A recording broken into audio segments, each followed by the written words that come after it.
नमस्कार, आप देख रहे हैं प्राइम न्यूज का डिजिटल प्लेटफॉर्म। मैं हूं आपके साथ पूजा मोहन पांडे।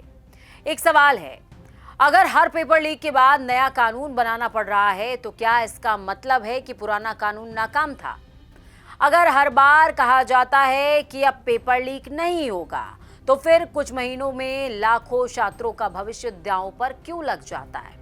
और सबसे बड़ा सवाल ये कि क्या पेपर लीक की लड़ाई सिर्फ अपराधियों से है या उस पूरी व्यवस्था से है जिसने इस अपराध को मुनाफे का कारोबार बना दिया है? आज राज्यसभा में इसी मुद्दे पर बहस हुई। सरकार ने सख्त कानून का भरोसा दिया, विपक्ष ने सवाल उठाए और संसद के बाहर भी यही बहस जारी रही कि आखिरकार समाधान यानी कि सॉल्यूशन क्या है।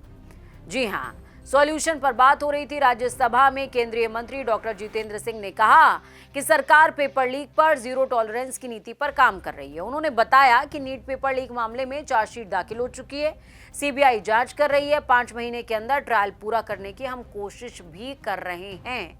उन्होंने विपक्ष पर हमला बोलते हुए कहा कि कांग्रेस सरकारों के समय भी कई पेपर लीक हुए हैं। हंगामे के बीच उन्होंने यहां तक कह दिया कि सही जगह पर तीर लग रहा है, यानी सरकार का संदेश एकदम साफ है। पेपर लीक होगा तो जेल होगी, फास्ट ट्रैक कोर्ट होगा और सजा भी पहले से ज्यादा सख्त होगी। लेकिन क्या? यहीं से एक दूसरा सवाल खड़ा होता है, क्या अपराध होने के बाद सजा देना ही समाधान है या फिर अपराध होने से पहले उसे रोकना ज्यादा जरूरी है? जी हां, इस पर अब सवाल उठ रहा है। लोकसभा में ये बिल लगभग 10 घंटे की चर्चा के बाद पारित हुआ है। अब राज्यसभा में भी इस पर बहस हो रही है। सरकार कह रही है कि अब पहले से ज्यादा कठोर कानून आएगा। प्रधानमंत्री मोदी भी कह चुके हैं कि छात्रों के भविष्य के साथ खिलवाड़ करने वालों को बख्शा किसी भी कीमत पर नहीं जाएगा। फास्ट ट्रैक कोर्ट बनाए गए हैं, तकनीकी का इस्तेमाल बढ़ाया जाएगा और इसी उद्देश्य से सह संस्थापक नंदन नीलेकणी की अध्यक्षता में हाई पावर टास्क फोर्स बनाने का फैसला लिया गया, जो देश की परीक्षा प्रणाली को तकनीकी रूप से सुरक्षित बनाने का रोड मैप तैयार करेगी। सुनने में ये पूरी योजना मजबूत नजर आती है, लेकिन यही वो जगह है जहां बहस शुरू होती है। क्यों होती है ये आप समझिए। कॉकरोच जनता पार्टी यानी कि सीजेपी इस कानून पर सवाल उठा रही है। पार्टी के राष्ट्रीय प्रवक्ता आशुतोष रांका का साफ तौर पर कहना कि संसद में जो कानून पास हुआ वो पेपर लीक होने के बाद क्या करना है इस पर तो विचार की बात कर रहा है, लेकिन वो पहले पहलू पर बात नहीं कर रहा है। ये कहा है आशुतोष रांका ने।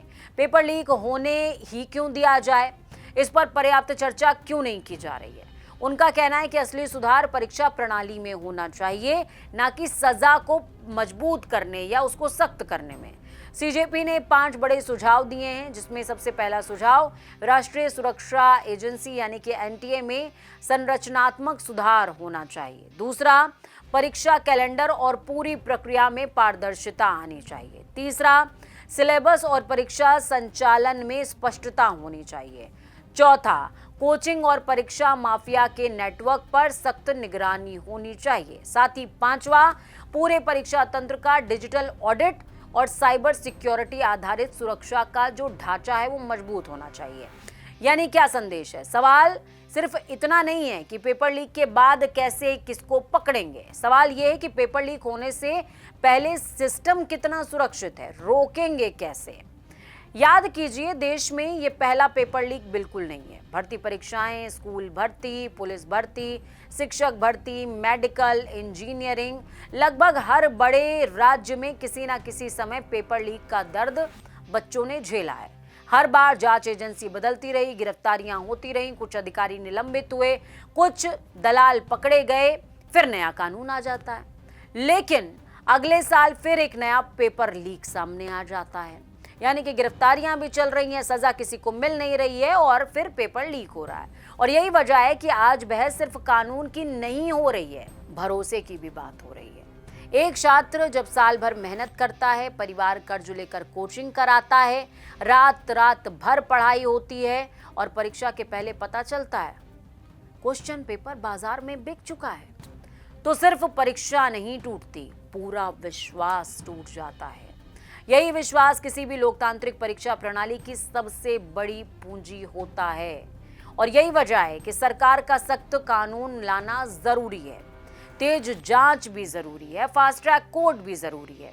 लेकिन इन सबसे पहले सवाल यह है कि क्या कानून काफी है? अगर परीक्षा केंद्र से लेकर सर्वर तक, प्रिंटिंग प्रेस से लेकर डिजिटल ट्रांसमिशन तक हर चरण सुरक्षित नहीं होगा, अगर अंदरूनी मिलीभगत खत्म नहीं होगी और अगर तकनीकी का इस्तेमाल सिर्फ घोषणा बनकर रह जाएगा, तो कानून कितना भी आप सख्त क्यों ना बना लीजिए, अपराधी नया रास्ता खोज लेंगे, ये तय बात है।